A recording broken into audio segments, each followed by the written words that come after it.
Welcome to R5 TV news. తిరుపతిలో కబ్జా కూరల్లో సీతమ్మ ట్రస్ట్ భూములు. కర్నూలు సీమ పాలకుల చేతిలో. ఎక్కడ ఏ ట్రస్ట్ కింద ఉన్నా మాకు సంబంధం లేదు, మాకు కావాల్సింది మేము చేసుకుంటాం అంటున్న పాలకులు. కబ్జాదారులకి కొమ్ముగాస్తున్న అధికారులు.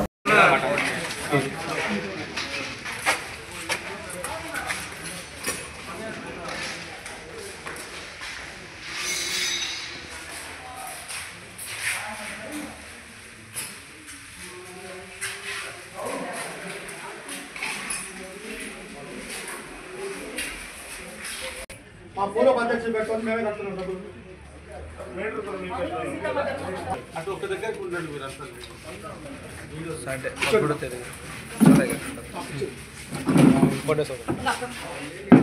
సంవత్సరాల నుంచి కబ్జా పేదవాళ్ళందరూ మోసపోయో ఏదో అయ్యి ఆపుకుంటున్నారు. వీళ్ళందరికీ కూడా త్వరలోనే ఒక న్యాయం చేస్తామని నేను తెలియజేస్తున్నా. కోర్టు ద్వారా న్యాయం తీసుకొస్తా, లేదా హైకోర్టు జడ్జి నుంచి కమిటీ వేసి అందరికి న్యాయం చేస్తాం.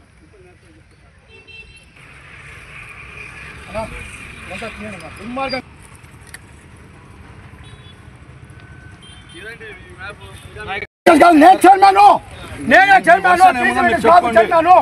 నేను చెప్తున్నా, టీచర్ వెంకటేష్ సంబంధం లేదు, ఎండోమెంట్ కూడా సంబంధం లేదు. ఇప్పుడు ఇక్కడ చూడండి,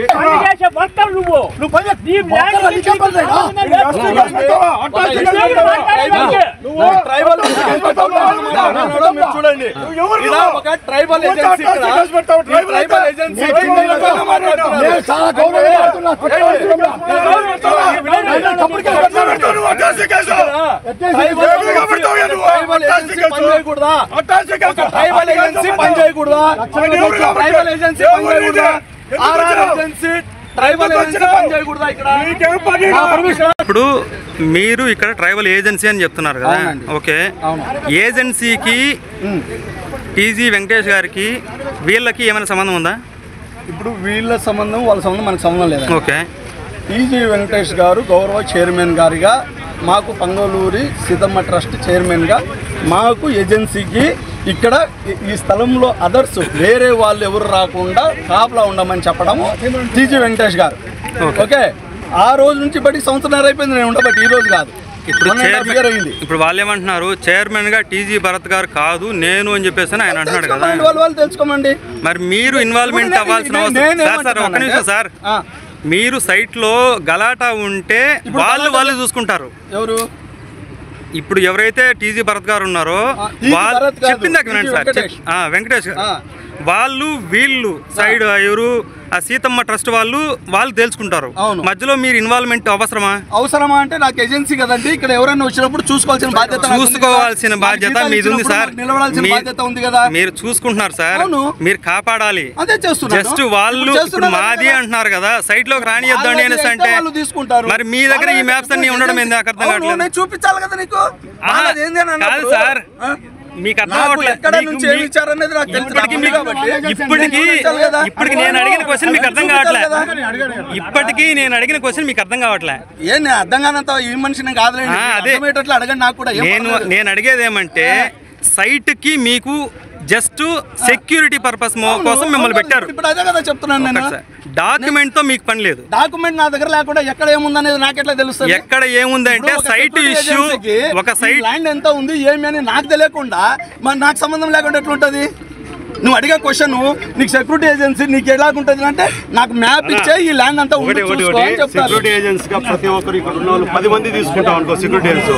ఆ 10 మంది వచ్చి మేము సెక్యూరిటీ ఏజెన్సీ అని అంటే ఇప్పుడు నాకు ఆన్ రికార్డ్ చూపిస్తాను. ఆన్ రికార్డ్ ఏది చూపించండి, మీ ఏజెన్సీ ఏది చూపించండి. నేను చూపిస్తాను.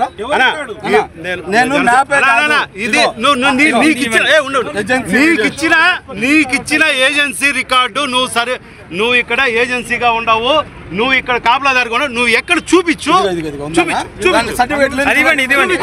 నువ్వు సీతమ్మ ట్రస్ట్ కి సంబంధం లేకుండా బయట నుంచి వచ్చి వాళ్ళ దీంతో చూపించు. రిజిస్టర్ చూడండి.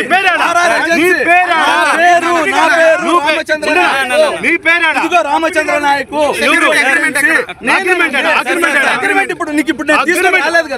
నువ్వు అగ్రిమెంట్ లేకుండా ఇక్కడికి వచ్చావంటే దౌర్జన్యమే కదా. నువ్వు అగ్రిమెంట్ లేకుండా వచ్చి నువ్వు దౌర్జన్యం చేస్తున్నావు ఎవరిని నేను ఇంకా దౌర్జన్యం చేయలేదండి. నువ్వు దౌర్జన్యమే చేస్తున్నావునా?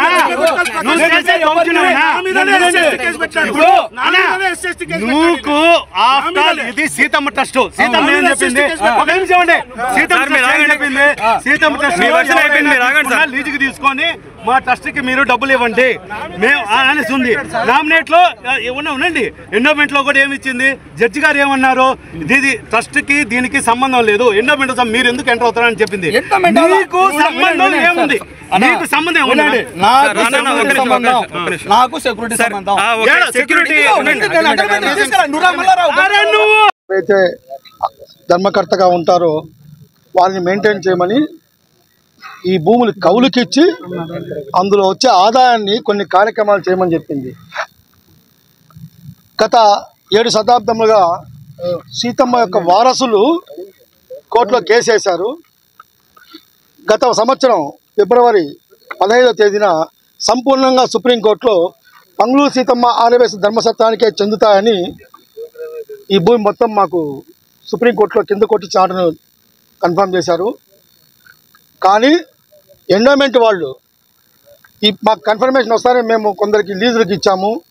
చట్టపరంగా ఎండోమెంట్ డిపార్ట్మెంట్ వారికి లీజుకి ఇచ్చే విషయంలో వాళ్ళకి హక్కే లేదు, మాకు తప్ప. కన్యకా పరమేశ్వర దేవస్థానానికి తప్ప ఇంకెవరికి ప్రపంచంలో ఎవరికి హక్కు లేదు. కానీ ఏ వైశ్యుడైనా లెక్క అడగచ్చు. మేమేమైనా లెక్క చూపించకపోతే మా మీద చర్య తీసుకునే అవకాశం ఉంది.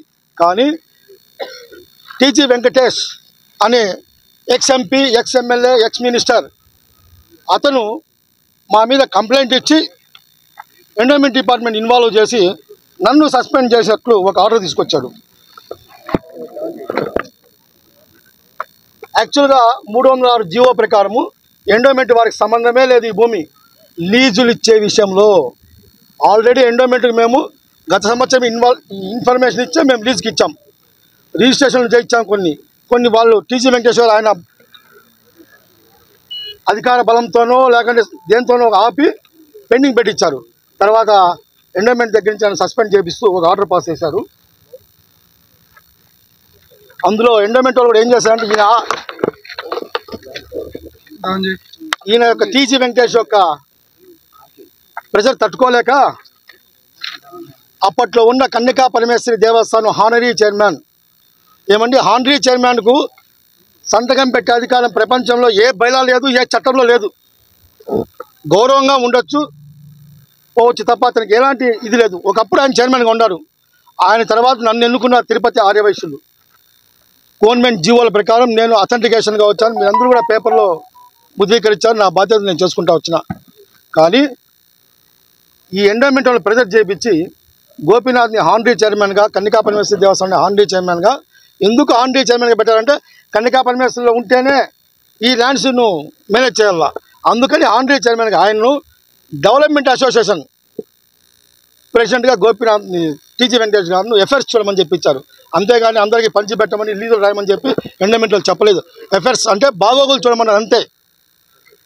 ఆ చొట్టు పెట్టుకొని భూమి మొత్తము వాళ్ళకి ఇష్టం వచ్చే వాళ్ళకి అందరికీ మార్టిగేలు చేశారు. మున్సిపాలిటీలో పేరుకు సీతమ్మ ట్రస్ట్ పేరు పెట్టారు. లోపల షెడ్యూల్ కాడికి వచ్చే అక్కడ చూడండి వాము మహారాష్ట్ర. వాళ్ళకి ఏం సంబంధం అండి? లీజులకి ఇస్తామని చెప్పాము. ఒకప్పుడు ఎంఓఈ కూడా రాయించాం టీసీ గారు వస్తే అడిగితే. ఎందుకంటే మా కుల పెద్ద ఒకప్పుడు ఈ భూమికి సహాయం చేశాను ఉద్యోగంతో ఎంఓఈ కూడా ఇచ్చారు. నేను అధ్యక్షుడు 3 రోజు వచ్చాను, నా దగ్గరికి పిలిపించారు. పెద్దోళ్ళు అని చెప్పి మేము గౌరవంతో రాయించాం.